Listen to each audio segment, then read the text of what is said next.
오늘은 돈의 주인으로 살기 위한 6가지 통찰이라는 제목으로 이야기를 나눠보도록 하겠습니다. 오늘 참고할 책은요, 라밋 세티의 부자 되는 법을 가르쳐 드립니다 입니다. 이 책에는요, 부자가 되는데 꼭 필요한 통찰과 방법들이 여러 가지가 제시되어 있습니다. 오늘은 그가 가르치는 부자가 되는 법에 있어 6가지를 정리해 보려고 하는데요. 이게 꼭 부와 관련된 것뿐만 아니라 공부법이라든지 그 네트워킹이라든지 전반적인 인생 조언과도 굉장히 일맥상통한다는 느낌을 받으실 거예요. 바로 본론으로 들어가 보겠습니다. 첫 번째는요, 나에 대한 강한 믿음을 가져야 한다라는 겁니다. 그러니까 부자가 되기 위해서는 믿음에서 시작해야 된다라는 거예요. 이런 말이 있습니다. 부자가 되려고 하지 말고 부자로 시작하라. 이 말은요, 현재 내가 가난해도요, 나 자신을 부자라고 생각하고 부자처럼 말과 행동을 하라는 의미입니다. 부자 마인드, 이런 거 들어보셨죠? 부자 마인드를 탑재하는 것이 가장 선행되어야 한다라는 거예요. 이런 맥락에서요, 라밋 세티는 가장 경계할 것으로 패배주의를 꼽습니다. 패배주의란 무엇이냐? 매사에 냉소적인 태도, 말, 그리고 행동입니다. 이런 것이죠. 부자 되는 법을 가르쳐 주겠다고 지나가는 소와 개가 웃겠군. 우리는 기성세대 때문에 망했어. 이민자들 때문에 더 망했지. 취직? 지금 썩어빠진 정치가들로 인해 경제정책이 얼마나 개판인데 배부른 소리나 하고 있군. 미국에도요, 이렇게 말하는 사람들이 굉장히 많다고 해요.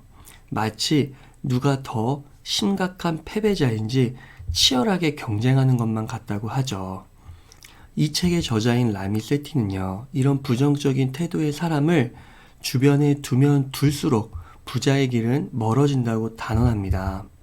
이들의 주장은 얼핏 듣기로는요, 위로가 되는 것 같기도 해요. 하지만 실질적인 부와는 한참 떨어져 있다라는 것이죠. 잘 듣다 보면은, 공부하다 보면은 엉성한 주장에 잘못된 믿음을 굉장히 근거해서 말하는 경우가 많고, 그렇기 때문에 부자는커녕 오히려 현재의 상황도 유지하기가 어렵게 된다는 것입니다. 따라서 라밋 세티는요, 이런 패배주의와 냉소주의에서 벗어나서 먼저 믿음을 점검해 보라고 말해요. 건전하고 건강한 믿음에서 다시 시작함을 말하고 있습니다. 그런 믿음을 가진 사람들과 함께하라고 말하고 있어요.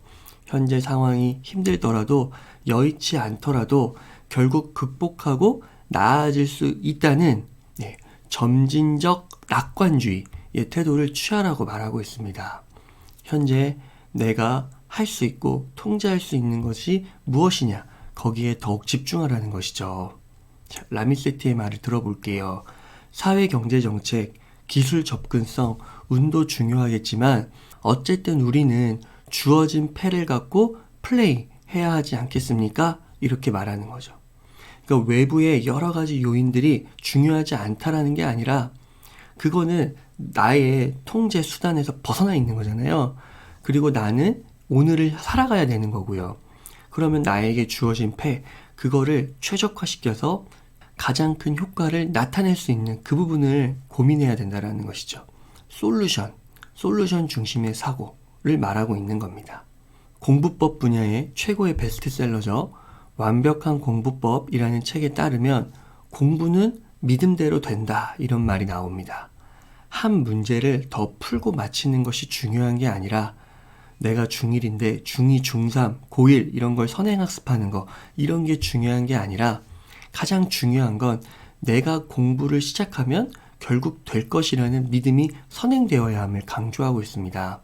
뿌리가 잘못되어 있는데 좋은 열매를 맺기란 어불성설이라는 것이죠. 자, 그러면 이 믿음은 무엇이냐? 완벽한 공부법에서는 구체적으로 3가지로 정리를 하고 있습니다. 멋진 미래에 대한 기대감, 그리고 변할 수 있다는 성장형 사고방식, 그리고 나에게 해낼 능력이 있다는 자기 효능감입니다. 부자의 길도 마찬가지라는 거죠. 나를 믿지 못하면 아무것도 할 수가 없어요. 그래서 이 그림을 보시면 impossible에서 어포스트로피 하나를 탁 찍으라는 거죠. I'm possible. 거기서 시작을 하는 겁니다. 자, 두 번째는요. 장기적인 관점과 그에 따른 인내심이 필수라는 것입니다. 이 책은요. 10년 전 2009년에 출간이 되었어요.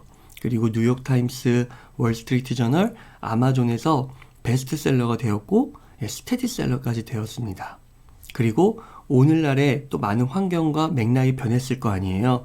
그러한 점들을 반영해서 2019년 작년에 세컨드 에디션이 재차 출간되었습니다. 이 역시 대중적으로 크게 성공했고 아마존 평점도 굉장히 높습니다. 저자 라미 세티는요. 세계적인 경영 분야의 유력지인 포브스를 통해 부의 마법사라는 명성을 얻기도 했어요. 그러니까 이 책이 처음 나오고 10년의 세월이 지난 것이죠. 그리고 지금도 여러와 같은 그런 찬사를 받고 있는 책입니다. 자, 근데 중요한 건 무엇이냐? 더 중요한 건 그 10년의 세월 동안 이 책의 성공만큼이나 독자들에게서도 놀라운 변화가 나타나고 있다는 것이죠. 그의 책을 읽고 부자의 길로 들어선 사람들의 증언이 이 책에는 많이 나옵니다. 한 분은 학자금 대출을 다 갚고 자신의 통장에 몇 천만 불이 더 생겼다라는 거. 또 어떤 분은 빚을 또 다 갚고 자기만의 집을 갖고 건강하게 또 주식 투자, 인덱스 투자를 하고 있으시다라는 거. 그리고 또 한 분은 투자의 여력, 그거를 점점점 늘려가고 또 안정적인 수익을 확보하고 그것을 바탕으로 새로운 사업이라든지 이직에 성공하셨다는 이러한 사례들이 많이 나옵니다. 라미세트는 이 책의 서두에서 스웩을 보여줘요. 뭐라고 이야기하는지 한번 들어볼까요?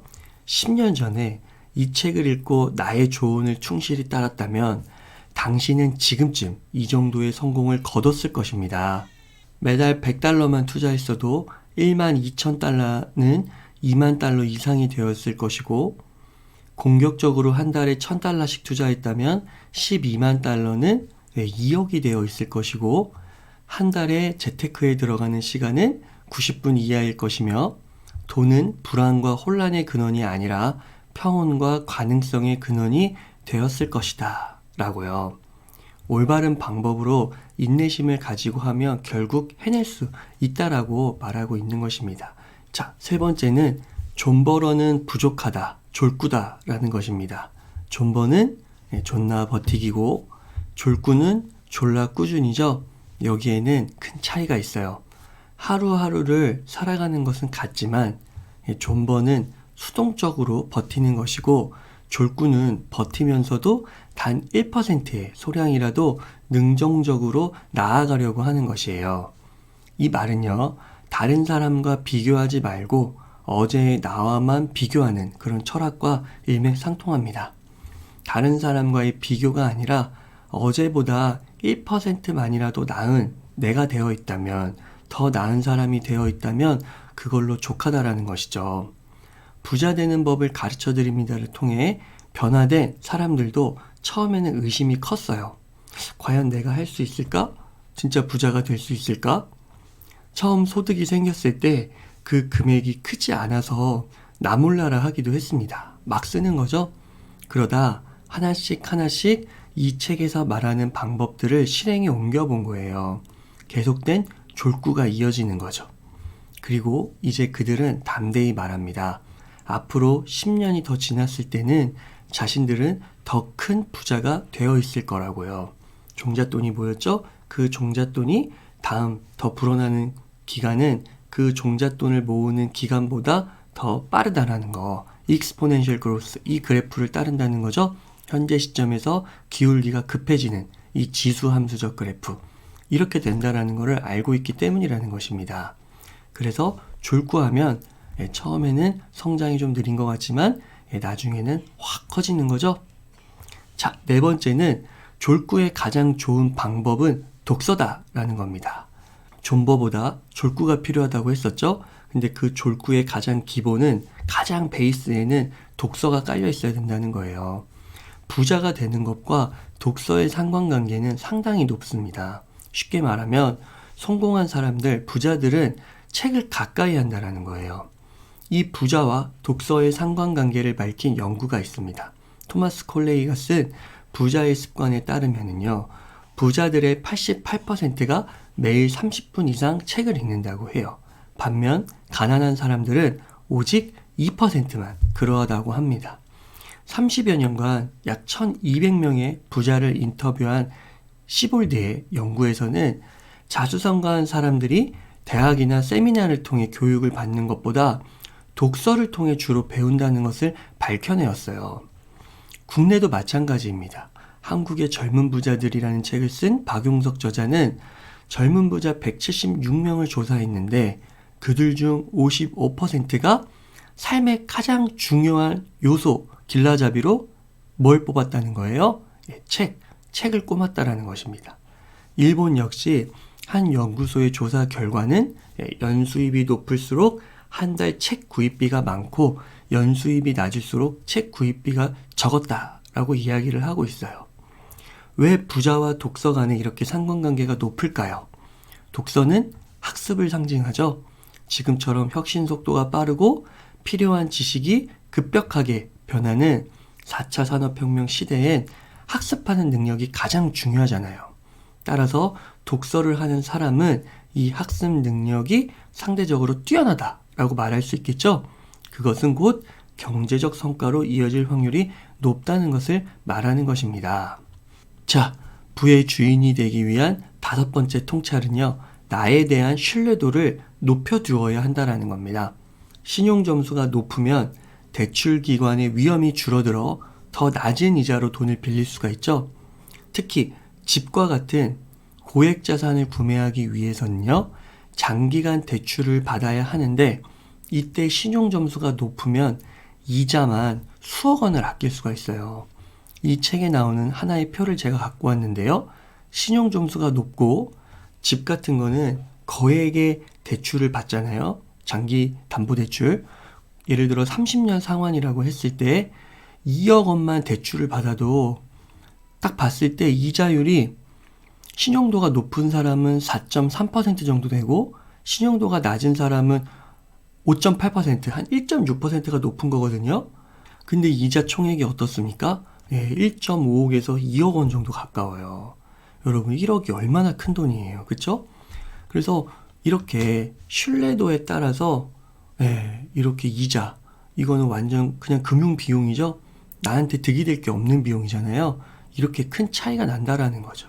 근데 신뢰도를 높여두면 이 비용을 아낄 수가 있다라는 겁니다. 자, 그러면 신용은 어떻게 높일 수 있을까요? 간단하죠. 제때 결제하면 됩니다.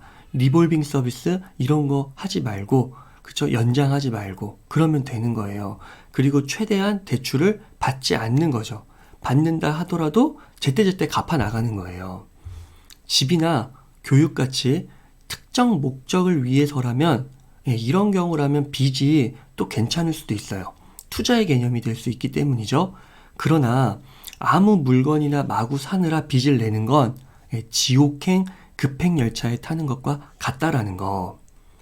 이렇게 구분을 할 수 있을 것 같아요. 장기적으로 가치가 오르느냐. 이때 이거에 해당하는 거는 집이나 교육에 해당한다고 볼 수 있겠죠. 투자 레버리지가 높은 거예요. 효과가 높은 거예요. 내리느냐. 이런 거는 차와 같은 거, 기타 과소비 이런 것들이죠. 이런 것들은 시간이 지나면 자산 가치가 떨어지잖아요. 그러니까 이런 관점을 통해서 좋은 빚과 나쁜 빚을 구별할 수도 있다는 것이죠. 그리고 만약에 빚을 졌다면 라미세티는 이 부분을 굉장히 강조해서 말하고 있습니다. 매달 5만 원이라도 추가로 상환하기 위해서 힘쓰라는 거예요. 5만 원이 안 되면 2만 원이라도, 2만 원이 안 되면 1만 원이라도 갚는 금액을 조금만 늘려도 빚을 청산하는 기간을 크게 줄일 수 있기 때문입니다. 이 부분을요, 여러분 돈에서 인생으로 조금 확장해서 또 한번 살펴볼까요? 사람에 대한 신뢰도도 마찬가지입니다. 어떻게 나에 대한 신뢰, 사람에 대한 신뢰를 높일 수 있을까요? 가장 중요한 건 실력이거든요. 그러면 실력은 어떻게 높일 수 있을까요? 학습이죠. 미리미리 공부해 두는 것입니다. 빚이 없어지면 대출이 용이해지듯이 실력이 있으면 이직의 자유가 생기죠. 내가 좀 더 경제적 생활을 하는데, 사회적 생활을 하는데 자유도가 높아지죠? 따라서 만약 내가 이직을 하고 싶은데 아무런 대책 없이 일을 그만두고자 한다면 그것은 그저 지금 하는 일이 너무 힘들어요 라고 말하는 투정에 불과하다라는 것이죠. 게다가 부양해야 할 가족까지 있다면 더더욱 그렇게 해서는 안 됩니다. 그거는 신뢰를 저버리는 행동이에요. 그러니까 빚은 줄여야 하고 실력은 높여야 한다. 그래야 신뢰도는 생기는 거고 높아지는 거고 자유도가 생긴다. 이렇게 정리할 수 있을 것 같습니다. 그래서 이 그림을 보시면 빚이 이렇게 있네요. 빚에 이런 쇠사슬이 엮여 있었는데 추가 납입을 통해서, 적극적인 납입을 통해서 결국 끊어낸 것이죠. 실력을 높여서 그런 부분에 좀 더 자유로워진 것이죠. 본업을 더 잘해서 더 많은 소득을 통해 빚을 빨리 갚기도 하고요. 그런 내용을 상징적으로 그려내고 있습니다. 자, 마지막 6번째입니다. 지금이 변화를 위한 가장 좋은 타이밍이라는 거예요.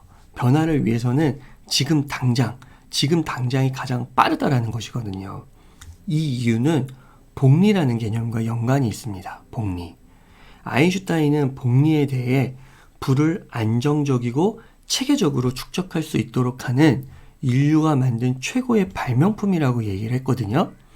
US 트러스트라는 조사기관에 의하면 부자의 83%는요, 큰 위험을 감수하는 것이 아니라 장기적으로 조금씩 이익을 보면서 투자 수익을 쌓아간다고 말했어요. 이게 바로 복리거든요. 매주 5만원, 2만원, 단 1만원씩이라도 투자를 지속한다면요, 1년 후, 5년 후, 그리고 10년 후의 금액은 상상 초월할 정도로 차이가 생겨납니다. 복리의 혜택이기 때문이에요. 이 복리의 혜택 때문에 빨리 시작하면 유리하다라는 것입니다. 늦었다고 생각할 때가 가장 빠른 때라는 이 말은 여전히 유효하고 진리입니다. 더 큰 변화를 위해서는 바로 지금 시작하라. 라미세티가 말합니다. 투자는 타이밍이 아니라는 거예요. 투자는 타이밍이다 이런 말을 하잖아요. 근데 그 타이밍에 앞서 더 중요한 건 뭐라는 거예요? 기간. 얼마나 장기적인 그 시간을 내 편으로 만드느냐. 따라서 지금이 바로 투자하기 가장 좋은 적기라는 것입니다. 이 책의 한 표를 또 스크랩해서 가져와 봤는데요. 지금 투자하라. 당신은 더 젊어지지 않는다. 이렇게 이야기를 해서 5년 전부터 매주 $10를 투자했을 때 얼마나 바뀌는지를 시뮬레이션에서 이 금액을 나타내고 있어요. 매주 $10를 했을 때, $20를 했을 때 더 적극적으로 납입을 해서 $50를 추가로 납입했을 때 1년 후 금액은 이렇게 달라지고 5년 후는 10년 후는 이렇게 달라지는데 여러분 금액이 어떻습니까? 수천만 원 차이가 나죠?